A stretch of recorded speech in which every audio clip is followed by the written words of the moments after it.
यही नहीं, पीने के पानी के लिए भी काफी सुविधा हो गई है। अब अच्छे परिणाम मिलने लगे हैं।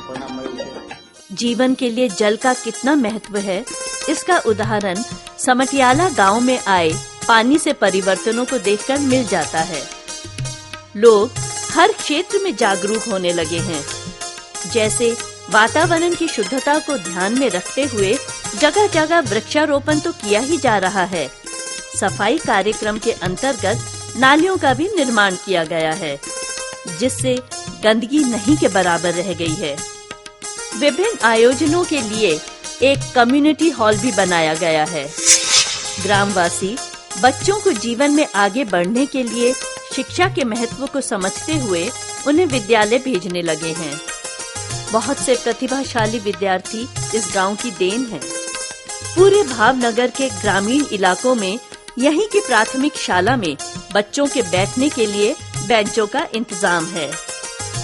अलग अलग मौसमों के दुष्प्रभाव से बचने के लिए विद्यालय की दीवारों को सिंटेक्स से बनाया गया है।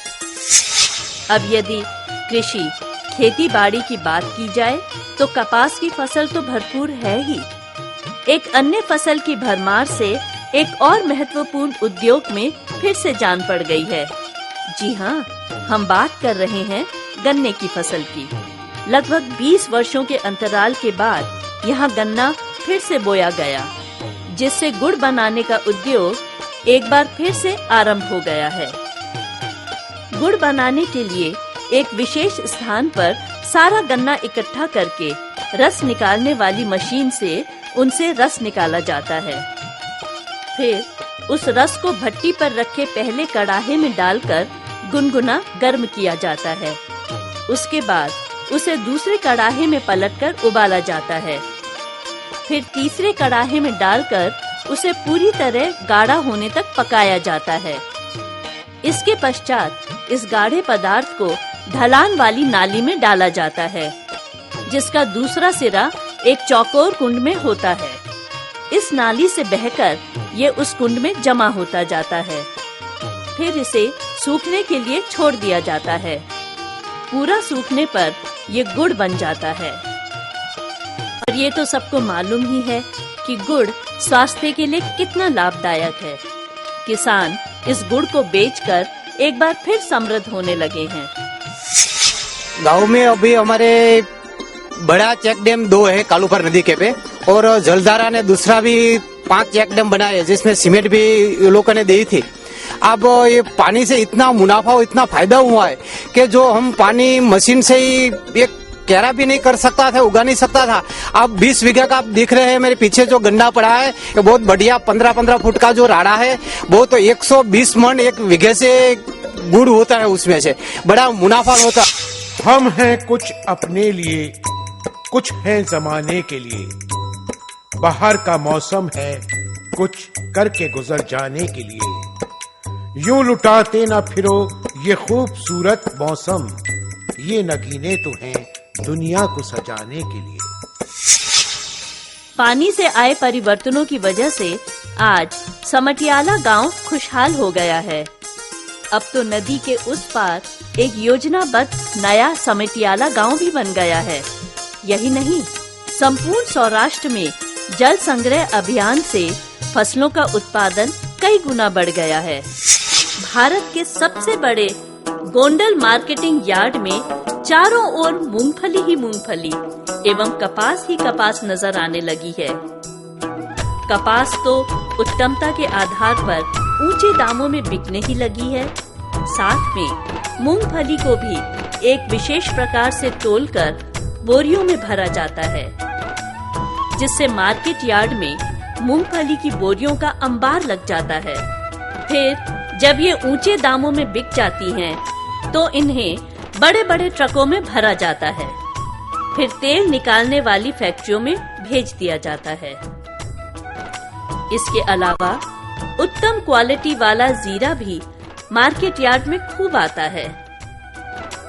लहसुन की भी बहुत आयत यहाँ पर देखी जा सकती है। प्याज 2 प्रकार की होती है, सफेद प्याज को अलग एवं लाल प्याज को अलग रखा जाता है। इन दोनों ही प्याजों को विशेष बोरियों में भरकर रखा जाता है एवं उत्तमता के आधार पर इन्हें बेचा जाता है। मार्केट यार्ड में इनके अलावा कई सारी चीजें बिकने आती हैं। ये सब पानी से आए परिवर्तनों का ही नतीजा है कि आज गोंडल मार्केट यार्ड में हर चीज की इतनी बहुतायत है। अब तो निर्यात भी बढ़ गया है। यहाँ पर भी जिंदगी धीरे धीरे बदल रही है। धुला हुआ आसमान है और धरती भीग रही है। हंसते हुए चेहरे अब नजर आ रहे हैं हरसू। बस्ती अब खुशहाल है, वो भी अब सूरत बदल रही है। आओ आगे बढ़ें और कुछ और बदलावों के साथ। अमरेली जिला, खांबा तालुका और इसमें बसा रघुनाथपुर गांव। सन 80 के दशक के सूखे के दिनों में इस गांव की ये हालत हो गई थी कि युवा वर्ग तो दिखाई ही नहीं देता था। नवयुवक काम धंधा ढूंढने शहर की ओर पलायन कर गए। बचे केवल वृद्ध माता पिता, स्त्रियां एवं बच्चे, जो अपने पुत्र, पति और पिताओं का कई कई महीने इंतजार करते रहते। उसी दौरान कुछ ग्रामवासी धरवाड़ा के गुरुकुल में एक कार्यक्रम में सम्मिलित होने गए। जब वहां के स्वामी जी के आगे गांव वालों ने अपनी समस्या रखी तो उन्होंने श्री मथुर भाई एवं उनके द्वारा चलाए जा रहे जल संचय अभियान की जानकारी गांव वालों को दी। गांव वालों ने सौराष्ट्र जल धारा ट्रस्ट से संपर्क किया। ट्रस्ट की तकनीकी टीम ने सर्वे के बाद उन्हें बताया कि यहाँ की देदूमल नदी पर चेक डैम्स का निर्माण किया जा सकता है। सरकारी अनुदान एवं लोक भागीदारी का पैसा, ट्रस्ट का तकनीकी सहयोग, ग्रामीणों का श्रमदान, इन सब के समावेश से निर्धारित समय में चेक डैम्स बनकर तैयार हो गए। एक बार फिर वर्षा ऋतु गांव वालों के लिए उत्सव की ऋतु बन गई। पानी की बूंदों के साथ ग्रामवासियों की खुशहाली भी बरस रही थी। सभी आत्मविभोर थे। डैम बनी क्यों? डैम बन गया। बारिश में खूब पानी भरा, जिससे रघुनाथपुर एवं समटियाला दोनों गांवों के कुओं का जलस्तर ऊपर आ गया। बारिश के साथ अब अन्य मौसमों में भी खेती की जा सकेगी। किसान समृद्ध होंगे, गांव के लोगों को भी और रोजगार मिलेंगे, जिससे बहुत फायदा होगा। घना फायदा था।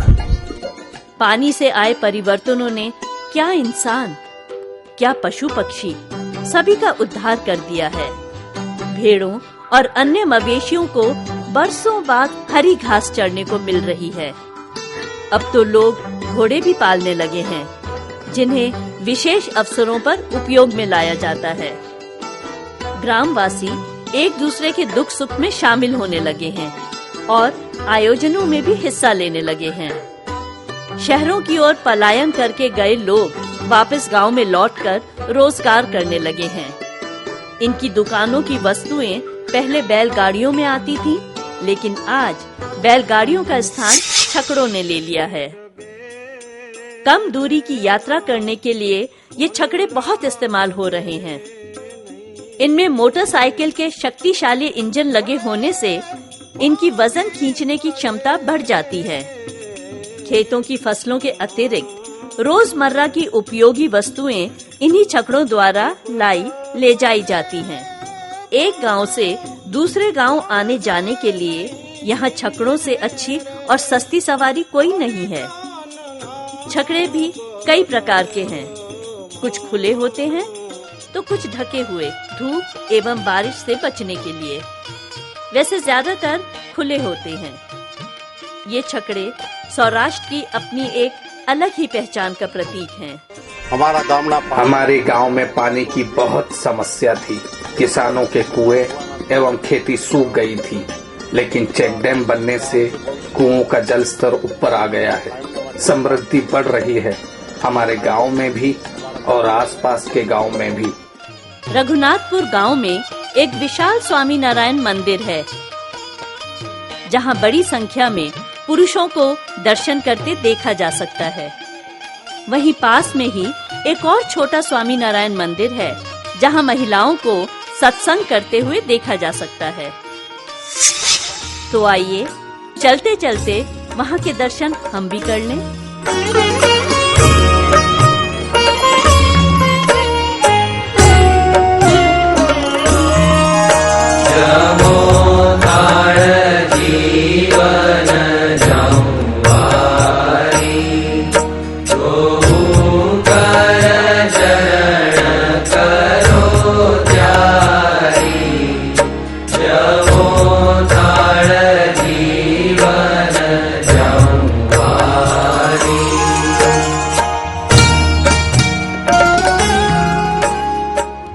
जब भी किसी निगाह ने मौसम सजाए हैं, हम भी चिराग लेके हवाओं में आए हैं। रस्तों के नाम वक्त के चेहरे बदल गए, अब क्या बताएं किस किस को कहां छोड़ आए हैं। यहां से अब इस गांव को छोड़कर आइए आगे बढ़ते हैं अगले लक्ष्य की ओर, किंतु मिलेंगे अगले सप्ताह। फिर आया हूं एक नई कथा और नए गांव के साथ, आपको सौराष्ट्र जलधारा ट्रस्ट के नए नए पड़ावों पर ठहराता हुआ, कामयाबियों और सफलताओं की अद्भुत कथाएं सुनाता हुआ। मैं आकाश आज फिर आपको लेकर चल रहा हूं एक नई दिशा और नए मंजर की ओर। आइए इस गांव में घटी घटनाओं पर एक नजर डालें। हर घटना का देखिए केवल उजला पक्ष, तभी मिलेगा आपको इस जीवन में लक्ष्य। आइए चले एक नए लक्ष्य की ओर, नए नए किस्सों के साथ। सौराष्ट्र के जामनगर जिले के जामजोधपुर तालुका में बसा एक छोटा सा गांव सड़ोदर। कहने को छोटा सा गांव है, पर यहाँ की कई बड़ी ऐतिहासिक, धार्मिक एवं आधुनिक घटनाएं हैं। सड़ोदर गांव जाम महाराजा की जन्म स्थली है। इन्हीं के नाम पर जामनगर का नाम पड़ा। अंग्रेजों के समय से बना गेस्ट हाउस है, जहां उनके वंशज आकर ठहरते थे। वहीं उनका हेलीपैड भी है, लेकिन आज की तारीख में ये उपयोग में नहीं है। गांव के अंदर ही जाम महाराज के काल की कहानी कहता किला भी है, जो आज जर्जर अवस्था में सुनसान पड़ा है। लेकिन यही एक और विलक्षण प्रतिभा का जन्म हुआ था। उन्होंने विदेश में पढ़ाई की और वहीं उन्होंने आज का सबसे विख्यात खेल क्रिकेट सीखा।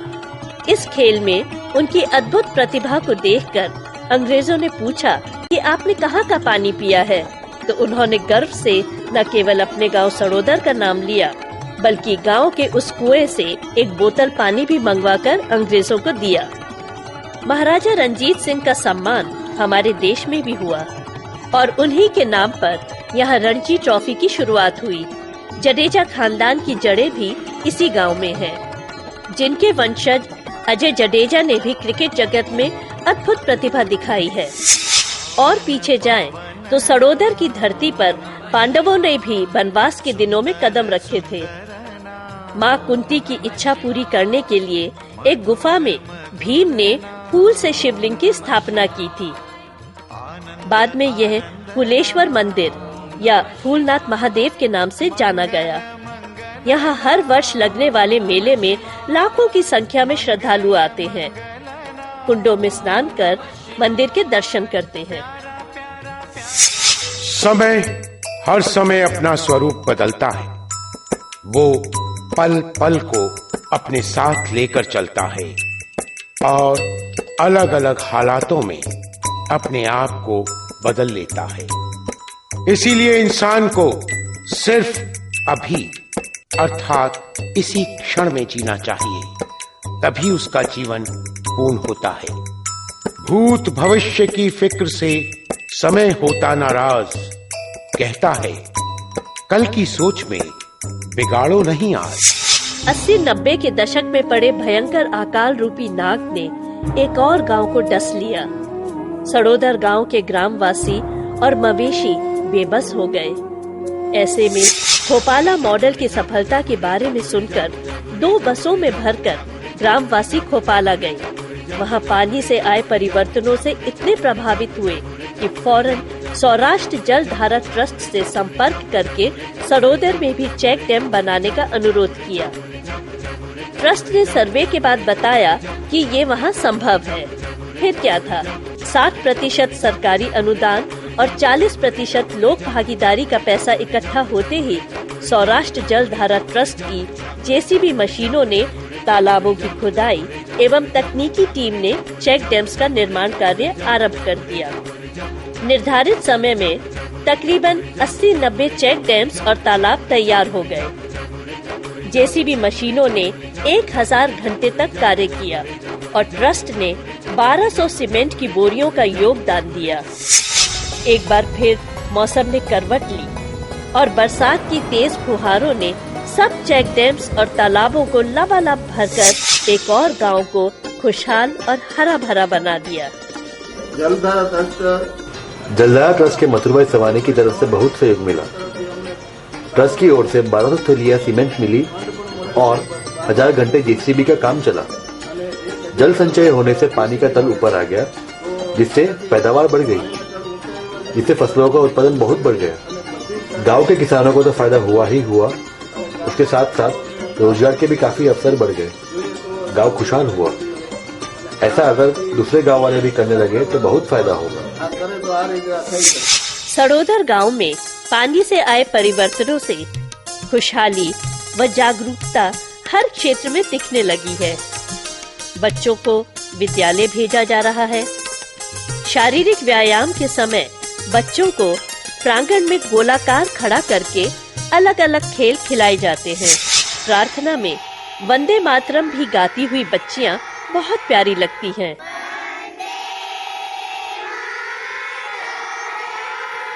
प्राइमरी और सेकेंडरी विद्यालय होने से 100% साक्षरता है। यहाँ से अहमदाबाद के गुरुकुल में गए एक विद्यार्थी ने संस्कृत में स्वर्ण पदक भी जीता है। कुछ ग्राम वासियों ने दुकानें खोल ली हैं एवं औरों के साथ मिलकर सामाजिक कार्यों में भी विशेष रुचि दिखाने लगे हैं। जैसे एक सार्वजनिक गौशाला का निर्माण, जहां सुबह सवेरे बड़ी संख्या में गाय भैंसे चारा पानी पीकर जंगल में चरने ले जाई जाती हैं। पर्यावरण की शुद्धि के लिए श्यामजी बापा एवं कुर्ची पापा नामक 2 वृक्ष प्रेमियों ने न केवल वट वृक्षारोपण किए, बल्कि आज भी अपने कंधों पर कावड़ों में पानी लाकर उन पेड़ों को सींचते हैं। उनकी इस सेवा भावना से प्रभावित होकर सौराष्ट्र जल धारा ट्रस्ट ने सुपेड़ी गांव में हुए जल संचय जन जागृति समारोह के कार्यक्रम में कुर्जी बापा को मुख्यमंत्री द्वारा सम्मानित किया। गांव कमेटी के सदस्य नाथा भाई को दूसरी पदयात्रा समापन समारोह में उचित योगदान के लिए रमेश भाई ओझा ने सम्मानित किया। ग्राम वासियों की जागरूकता में महिलाएं भी अपने तरीके से सक्रिय हैं। एक महिला मंडल का आयोजन करके सत्संग से पैसा इकट्ठा करके गांव की तरक्की में योगदान करती हैं। सत्संग में भजन कीर्तन में नृत्य, विकास कार्य की चर्चा आदि मनोरंजन के साथ साथ सामाजिक दायित्व को भी दर्शाता है। घर घर में महिलाएं मक्खन बिजली की आधुनिक मशीनों से निकालती हैं, लेकिन पापड़ पारंपरिक तरीके से हाथ से ही बेलकर बनाए जाते हैं। धूप में सुखाकर ये स्वादिष्ट पापड़ तैयार किए जाते हैं। गांव की महिलाओं की पुरानी पीढ़ी ने पानी की बहुत किल्लत देखी और आज की युवा पीढ़ी तो पानी से आए परिवर्तनों से बहुत संतुष्ट है। जिंदगी में लगातार सफलता की आशा करनी आवश्यक है। मनुष्य को सदैव उसी के सपने देखने चाहिए। वही है जिंदा जो चल रहा है, वही है जिंदा जो गिर गिर कर संभल रहा है, वही है जिंदा जो लम्हा लम्हा खुद को बदल रहा है। भौगोलिक तौर से सड़ोदर और उसके आसपास के गांव समुद्र तल से काफी ऊंचाई पर हैं। इस वजह से गांव के आसपास की पहाड़ियों पर पवन चक्कियां लगाकर उनसे बिजली का निर्माण कार्य आरंभ किया गया है। प्राकृतिक पवन से बिजली बनाने का ये कार्य बहुत निराला एवं विशाल है। सबसे पहले सर्वे करके स्थान सुनिश्चित किया जाता है, फिर वहाँ पर करीब 10-15 फुट गहरी नींव खोदी जाती है, जिसमें एक गोलाकार प्लेटफॉर्म रखा जाता है, जिसे पास के ही प्रोडक्शन हाउस में बनाया जाता है।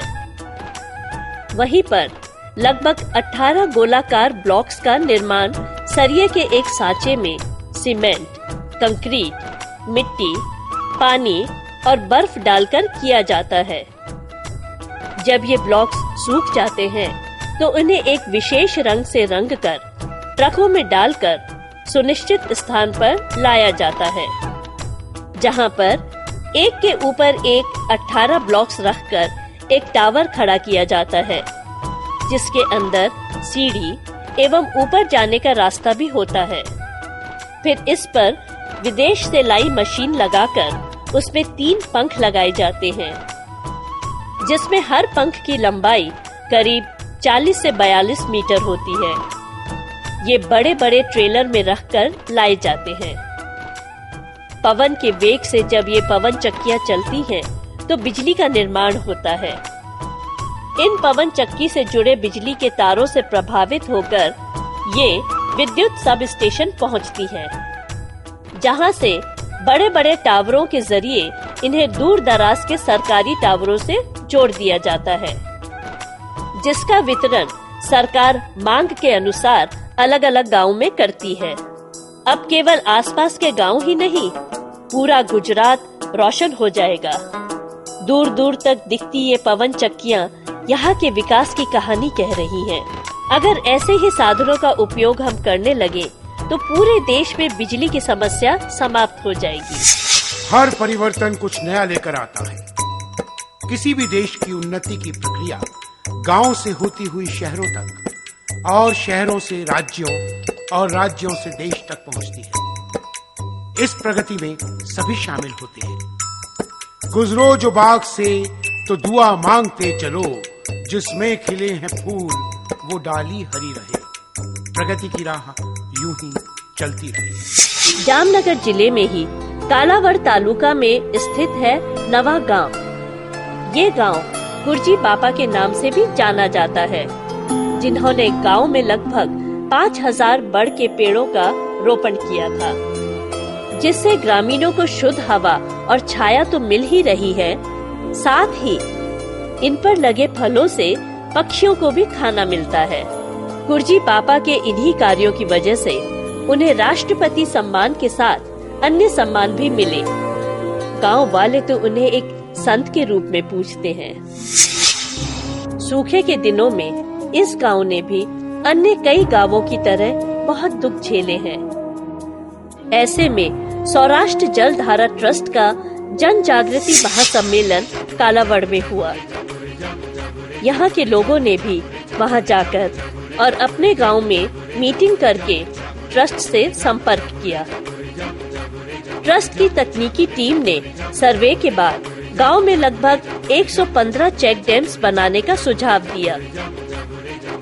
जब 60% सरकारी अनुदान एवं 40% लोक भागीदारी का पैसा इकट्ठा हो गया, तो गांव की विभिन्न नहरों पर चेक डैम्स बनाने का कार्य द्रुत गति से आरंभ हो गया। ग्राम वासियों का उत्साह रंग लाया और जल्द ही सारे चेक डैम्स बनकर तैयार हो गए। बारिश में तो सारे चेक डैम्स भरे ही गांव की भी काया पलट हो गई। आ चेक डैम थी हमने जो लाभ दिया थे, इन चेक डैम्स के बनने से जो लाभ मिला है वो अकल्पनीय है। हमारे गांव की जो 7000 बीघा जमीन है, उसपे से 4000 बीघा में खेती होने लगी है। पहले हम एक मौसम में ही खेती कर पाते थे, अब हर मौसम में खेती की जाने लगी है।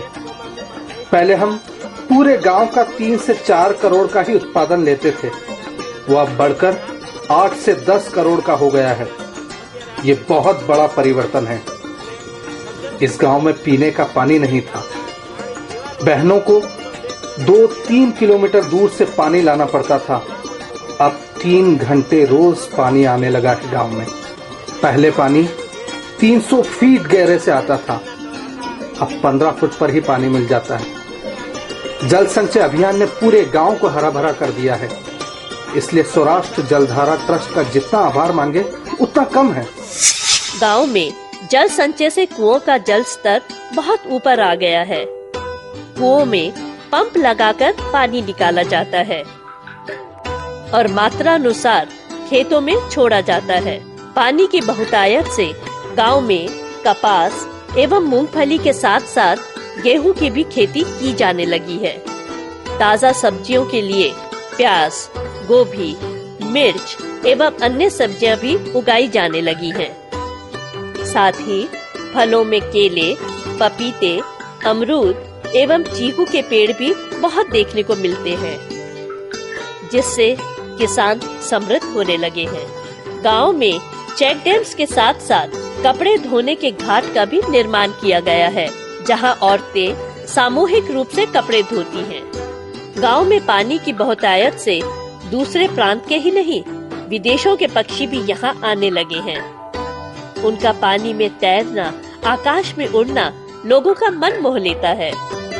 जागरूकता एवं समृद्धि आने से गांव के लोग अब एक बड़े आयोजन स्थल का भी निर्माण कर रहे हैं।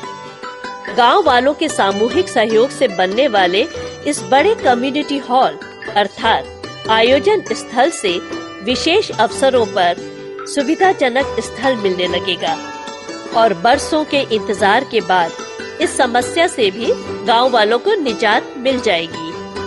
गांव में आज भी 100 बरस की एक महिला है, जिसकी देखभाल उनकी बात की सारी पीढ़ियां कर रही हैं। पानी से आए परिवर्तनों से नवा गांव में और भी आधुनिकीकरण हुए हैं। सड़ोदर गांव की तरह यहाँ भी आसपास की पहाड़ियों पर पवन चक्कियां लगाई गई हैं। इसके अलावा दोनों ही गांव में कई बड़ी मोबाइल कंपनियों के टावर लगने से ग्रामवासी इस सुविधा का लाभ भी उठा रहे हैं। आइए चलते चलते नवा गांव के पुराने शिव मंदिर का भी दर्शन करने चले।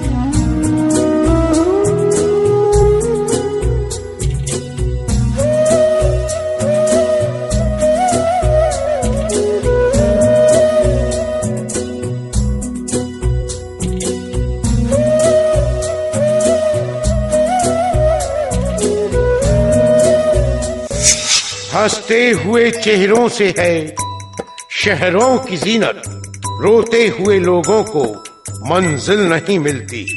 निकला करो घर से कि तरक्की का दौर है ये, घर बैठ के सोने से मंजिल नहीं मिलती। कर्म और लगन का ये सिलसिला आगे भी यूं ही चलता रहेगा। तब तक मैं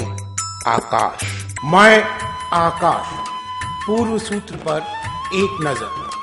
पिछले सप्ताह हमने दिखाया जामनगर के जाम जोधपुर तालुका के सड़ोदर गांव में पानी से आए परिवर्तन एवं जामनगर के ही कालावड़ तालुका के नवा गांव में जल संचय से तरक्की। दोनों ही गांवों के वृक्ष प्रेमी एवं पवन चक्कियों से बनाई जाने वाली बिजली से रोशन होते गांव।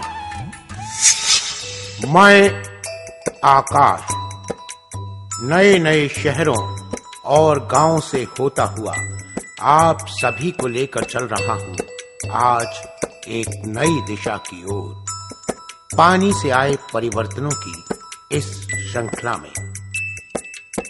नया नया नगर हो, नया नया शहर हो तो मंजर अच्छा लगता है। कितना भी इधर उधर घूम लो पर घर तो घर है, अच्छा लगता है। हमने भी देखा है नए पुराने शहरों गांव को, पर जैसा भी है अपने घर का मंजर अच्छा लगता है। गुजरात की पावन धरती पर बसा पोरबंदर, राष्ट्रपिता महात्मा गांधी का जन्म स्थल। गांधी जी की याद दिलाता कीर्ति मंदिर आज भी शान से खड़ा है, जहां श्रद्धालु जन शीश नवाते हैं। इसी पोरबंदर को सुदामापुरी के नाम से भी जाना जाता है।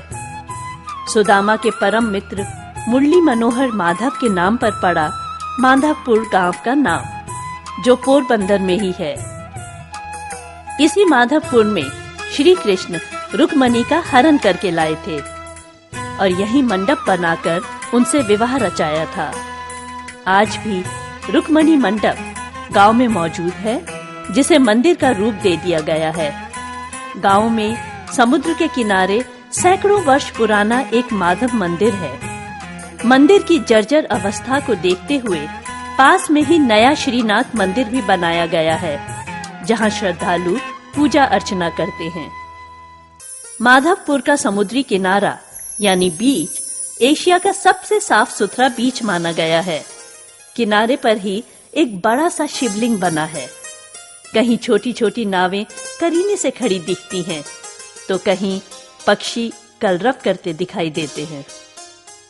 समुद्री किनारा होने से यहाँ नारियल के पेड़ों की बहुतायत है।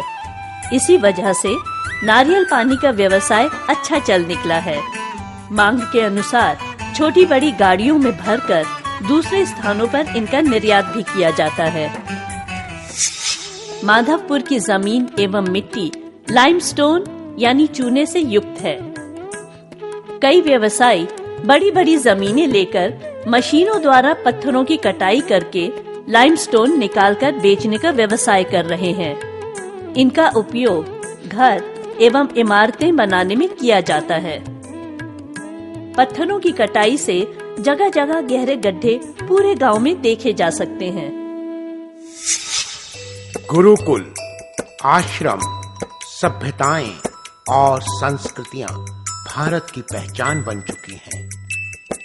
हम यदि सोचें कि हमें उनके पद चिन्हों पर चलना है, तो ये कोई कठिन बात नहीं है, क्योंकि जिन चेहरों से रोशन है इतिहास का दर्पण, इस चलती फिरती धरती पर वो कैसे होंगे।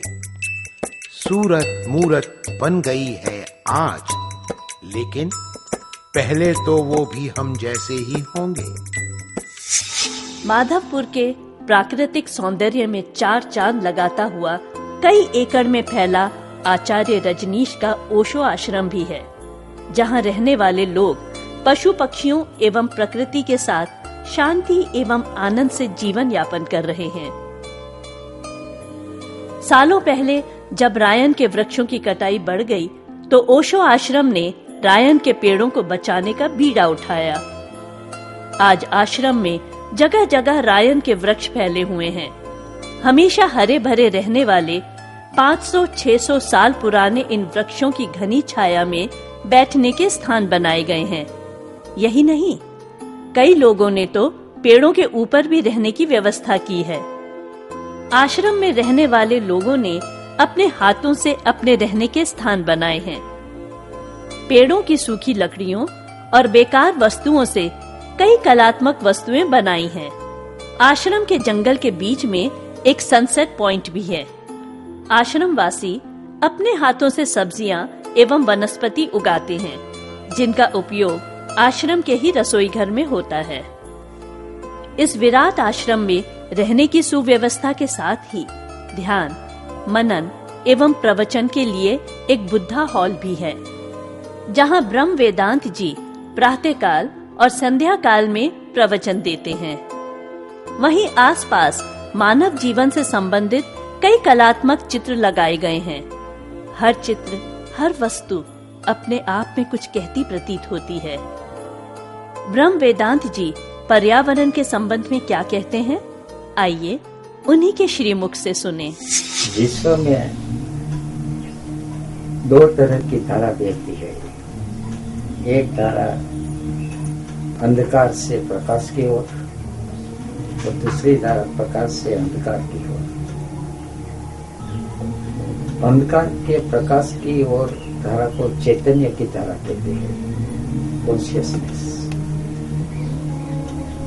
तमसोमा ज्योतिर्गमय, ज्योतिर्धारा। मगर चैतन्य की धारा बिना जीवन के, बिना प्राण से नहीं दे सकती। तो इसलिए चैतन्य की धारा को बहने के लिए, उत्क्रांति की ओर जाने के लिए पृथ्वी ग्रह पर प्रकृति ने जीवन का आयोजन किया, लाइफ एंड अवेयरनेस। और जीवन के प्रगतिकरण के लिए पृथ्वी को जिस तत्व की आवश्यकता थी, वह तत्व का नाम था जल। बिना जल के जीवन नहीं होते और बिना जीवन के चैतन्य की ओर हम देख नहीं सकते। तो ध्यान के लिए, अध्यात्म के लिए जीवन की आवश्यकता है। वो जीवन की प्राथमिक जरूरियात जो है वो जल है। माधवपुर गांव के समुद्र के पास होने के कारण वर्षा ऋतु में घर घर में पानी घुस आता है, किंतु जल संचय की उचित व्यवस्था न होने से सारा पानी बहकर समुद्र में चला जाता है। गर्मियों में पानी की बहुत किल्लत हो जाती है। जमीन के अंदर से निकले खारे पानी को पीने से हड्डियों से संबंधित बीमारियां हो जाती हैं। इन्हीं समस्याओं से निपटने के लिए ओशो आश्रम और गांव वालों ने मिलकर सौराष्ट्र जल धारा ट्रस्ट की तरह ही एक जल संचय अभियान छेड़ा और गांव की एकमात्र नदी को उन गहरे गड्ढों से जोड़ दिया जहां से लाइमस्टोन्स निकाले जा चुके थे। बारिश के दिनों में नदी का पानी भी इन गड्ढों में भर गया और बरसों बाद ग्राम वासियों को मीठा पानी हर मौसम में पीने को मिलने लगा। कुएं तो इतने लबालब भर गए कि लोग हाथ डालकर ही पानी पी सकते हैं। चने की पैदावार और अधिक बढ़ गई। ग्रामवासी अन्य क्षेत्रों में भी जागरूक होने लगे। ओशो आश्रम में तो सूर्य की किरणों से विद्युत बनाई जाने लगी है और गांव में ग्रामवासी सोलर कुकर का उपयोग करने लगे हैं। यही नहीं, गोबर गैस का उपयोग भी किया जा रहा है। इसके लिए पहले घर के प्रांगण में जमीन के अंदर एक चौकोर गड्ढा खोदा जाता है। एक छोटे कुंड से गोबर उसमें भरा जाता है और दूसरी ओर से नली द्वारा बचा हुआ पदार्थ बाहर निकलता है। इस गड्ढे को 2 ट्रैक्टर ट्रॉली गोबर से भरकर ढक दिया जाता है, जिससे गैस बनती रहती है। रोजाना उपयोग के लिए छोटे कुंड में गोबर एवं पानी का मिश्रण कर उसे हिलाया जाता है। जब ये तरल पदार्थ बड़े गड्ढे में जाता है तो गैस बनती है, जो नली द्वारा रसोई घर में चूल्हे तक पहुंचती है। बाहर गड्ढे में बचा पदार्थ एक दूसरी नली द्वारा बाहर निकलता जाता है। गोबर गैस के उपयोग से ग्रामवासी बहुत खुशहाल हैं। माधवपुर में सांस्कृतिक कार्यक्रमों के लिए एक मंच का निर्माण भी गांव में हुआ है। यहीं आसपास के इलाकों में छाछ सोडा का काफी प्रचलन है। छाछ को कांच की बोतल में भरकर सोडे की मशीन में डाला जाता है। तैयार होने पर इसे बाहर निकाला जाता है। गिलास में मसाला डालकर उसमें बोतल का छाछ सोडा मिलाकर ग्राहकों को दिया जाता है। पिछले वर्ष के जल संचय से उत्साहित होकर ओशो आश्रम ने सौराष्ट्र जल धारा ट्रस्ट से जेसीबी मशीनों के लिए संपर्क किया। ट्रस्ट की तकनीकी टीम के सर्वे का यह निष्कर्ष निकला कि यदि लाइमस्टोन्स के सब गहरे खुदे गड्ढों को एक दूसरे से जोड़ दिया जाए तो जल और अधिक मात्रा में संग्रहित हो सकेगा। इस योजना को मंजूरी मिलते ही लाइमस्टोन के गड्ढों में सौराष्ट्र जल धारा ट्रस्ट की जेसीबी मशीनों से खुदाई का कार्य आरंभ हो गया। ओशो आश्रम के स्वामी ब्रह्म वेदांत जी के कर कमलों से कार्य का शुभ आरंभ हुआ। जल्द से जल्द अधिक गहराई के लिए वहां विस्फोट करके चट्टानों को तोड़ा गया। गांव की नदी से तो ये गहरे गड्ढे जुड़ ही गए हैं। अब इनको एक दूसरे से जोड़ने के लिए दिन रात कार्य चल रहा है। खुदाई से निकली चूना मिट्टी का उपयोग आसपास डालकर पिकनिक स्थल बनाया जा रहा है, जहां रंग बिरंगे फूलों के पौधे व वृक्ष लगाकर इसे दर्शनीय पर्यटन स्थल का रूप दिया जाएगा। कलाकार कारीगर हाथों के हुनर से पर्यटकों का मन मोह लेने वाली वस्तुएं बना रहे हैं। यहीं पर जगह जगह छोटी बड़ी प्राकृतिक गुफाएं भी हैं। कुछ एक में आश्रमवासी ध्यान लगाते देखे जा सकते हैं। जब यहाँ जल संचय हो जाएगा तो ये स्थान और मनमोहक हो जाएगा। यहाँ के लोगों को वर्ष भर मीठा जल मिलने लगेगा और साथ ही ये मीठा पानी जमीन के अंदर से आने वाले समुद्री खारे पानी को भी रोक देगा। हम जिस जगह पर खड़े हैं वो मीठे पानी का प्रोजेक्ट है जो जलधारा ट्रस्ट के साथ जुड़ा हुआ है। या अगर मीठा पानी जब आता है तो मीठा पानी जो है खारे पानी को धक्का लगाता है, तो जो यहाँ से समुद्र तकरीबन 1 किलोमीटर दूर है यहाँ, तो जब मीठा पानी जब आता है तो समुद्र का पानी यहाँ तक नहीं आ पाता है। तो यहाँ पर मीठा पानी की जो समस्या जो है वो पूरी हल हो सकती है। उसको हल करने के लिए जो जलधारा ट्रस्ट और जो ओशो आश्रम जो साथ में जुड़कर ये जो काम कर रहे हैं हमें, कोई भी विचार या कोई भी सोच इंसान के जीवन में महापरिवर्तन ला सकता है, बशर्ते कि उस सोच के पीछे सत्य की निष्ठा हो और विश्वास का रस हो। पहले पहले सभी ख्यालों में तस्वीर बनाते हैं, फिर कुछ दिन शायद सुनी हुई बातें दोहराते हैं, पर स्वयं पर भरोसा रखने वाले सामर्थ्यवादी अपने विचारों को अभियान से ही आंदोलन बनाते हैं। सौराष्ट्र जलधारा का जल संचय अभियान अब एक आंदोलन का रूप ले चुका है। सौराष्ट्र में जगह जगह जल संचय कार्य प्रगति पर है। पोरबंदर के ही कुतियाना के चिकलोदरा एवं वेकरी गांवों में सरकार की सरदार पटेल योजना एवं सौराष्ट्र जलधारा ट्रस्ट के सहयोग से करोड़ों की लागत से बड़े चेक डैम्स बनाए जा रहे हैं, जिनसे इतना जल संचय होगा कि आसपास के कई गांवों में जल क्रांति आ जाएगी।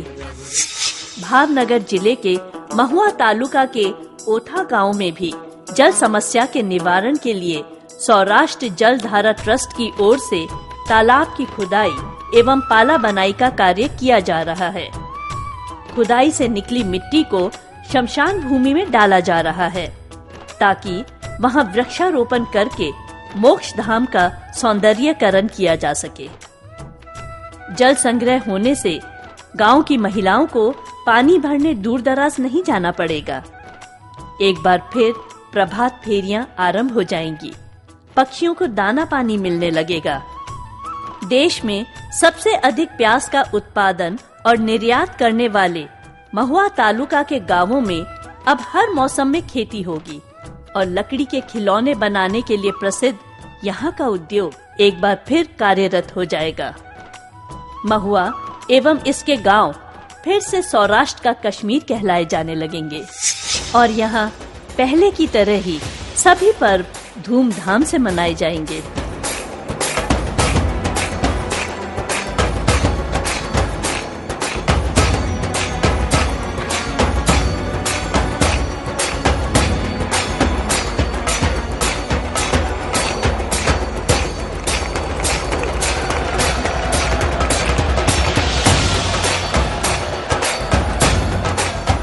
भावनगर जिले के बाद आइए आपको अमरेली जिले में ले चलते हैं।